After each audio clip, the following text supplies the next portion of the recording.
Ini perkara yang khilafiyah.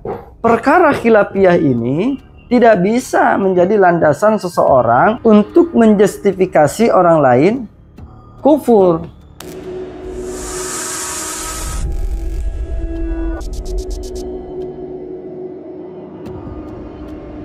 Assalamualaikum warahmatullahi wabarakatuh.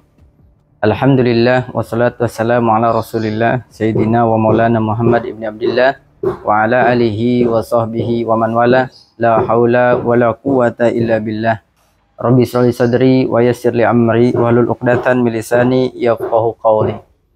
Apa yang disampaikan oleh teman-teman Wahabi yang menurut saya ini tidak layak dinisbatkan kepada Ustadz Adi Hidayat.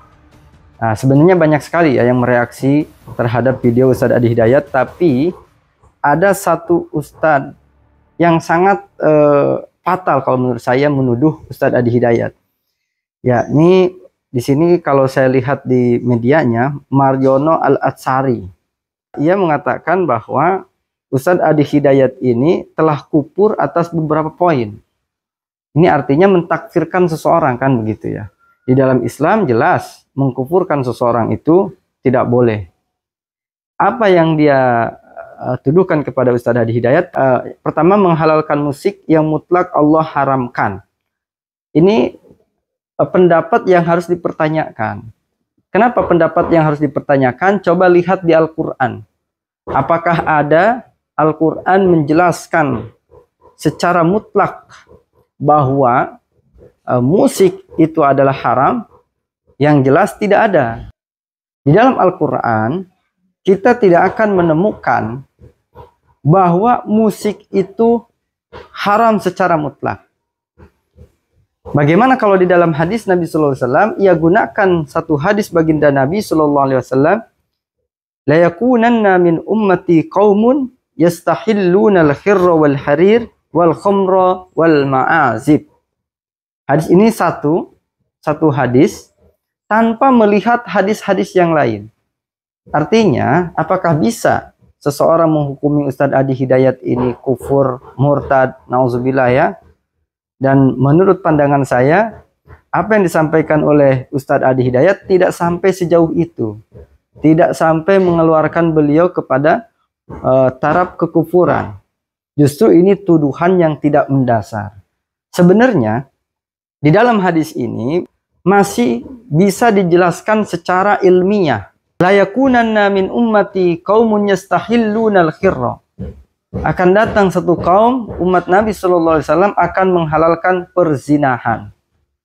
Perzinahan, al-khirra, perzinahan. Lalu kemudian wal harir, sutra. Ini kita bisa menjelaskan secara ilmiah dan dalil. Al-khirra, perzinahan. Bagaimana kalau perzinahan zinahnya itu dipaksa? Bagaimana kalau misalkan zinahnya itu mewati zina dengan gambaran seperti orang punya istri, istrinya kembar, lalu dia tidak sadar bahwa yang dijima itu adalah adiknya bukan istrinya. Ini kan butuh penjelasan. Maka yang menjelaskan itu adalah ulama. Kemudian yang kedua, wal harir, sutra. Sutra yang seperti apa yang diharamkan? Apakah sutra mutlak, semua full sutra yang dipakai oleh laki-laki, ataukah sutra yang dipakai oleh perempuan? Bagaimana kalau sutra yang sudah bercampur? Ini pun harus dijelaskan pula. Lalu kemudian wal khamra.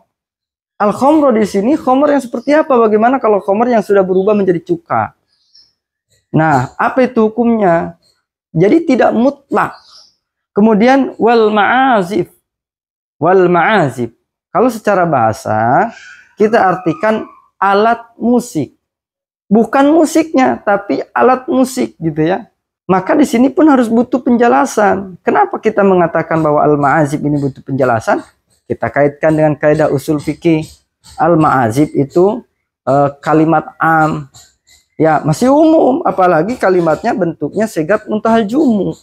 Banyak. Di situ harus dirincikan, ditaksis, dikecualikan seperti apa alat-alat musik yang diharamkan itu. Ketika Nabi datang ke Madinah, disambut dengan syair Tala al-Badru alaina, lalu kemudian diiringi dengan pukulan-pukulan rebana. Apakah rebana-rebana tersebut dihukumi haram? Kan rebana itu juga alat musik.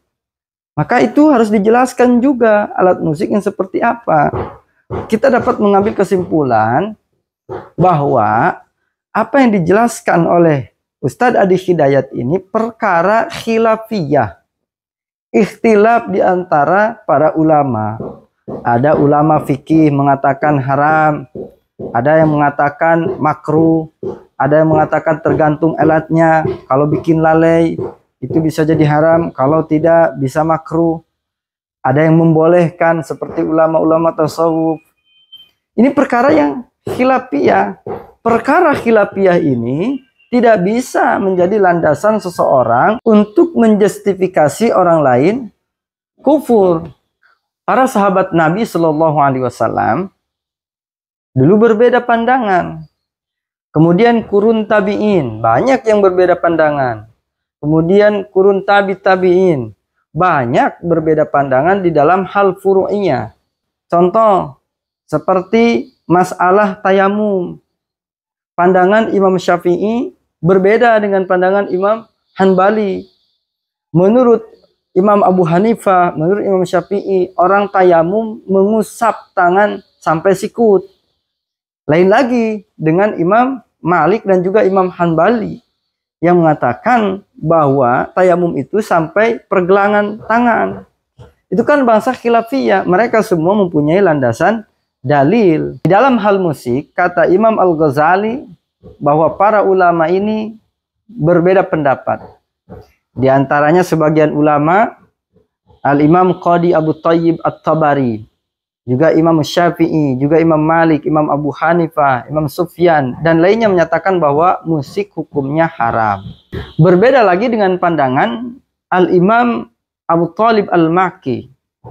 Menurut Imam Abu Thalib, para sahabat Nabi Muhammad SAW seperti Abdullah bin Ja'far, kemudian Abdullah bin Zubair, Mughirah bin Syu'bah, Muawiyah, dan sahabat Nabi lainnya suka mendengarkan musik.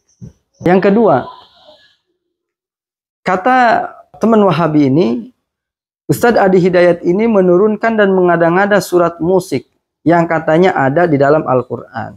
Ini sama saja mengaku sebagai nabi. Apakah ada di keterangan Ustadz Adi Hidayat bahwa Ustadz Adi Hidayat itu membuat-buat di dalam Al-Quran? Beliau hanya menjelaskan, bukan membuat Al-Quran baru. Beliau hanya menjelaskan begini, menurut pandangan para ulama. Kan di situ ada Ustadz Adi Hidayat sekelas beliau tidak mungkin menggunakan hanya sebatas argumentasinya. Dan beliau pun menjelaskan ini pandangan ulama begini secara rinci kalau kita tonton dari awal sampai rapi videonya. Yang ketiga, Ustadz Adi Hidayat katanya menghina sunnah dan ulama sunnah. Emang si paling sunnah gitu ya, merasa dihina ya, sehingga menutup pendapat-pendapat para ulama yang lain. Jadi saran kita adalah bagi para teman-teman Wahabi Salafi, janganlah Anda merasa paling benar, janganlah Anda merasa si paling sunnah, si paling berpegangan terhadap Al-Quran, karena para ulama-ulama kita pun tetap landasannya adalah Al-Quran. Mungkin saya rasa itu saja.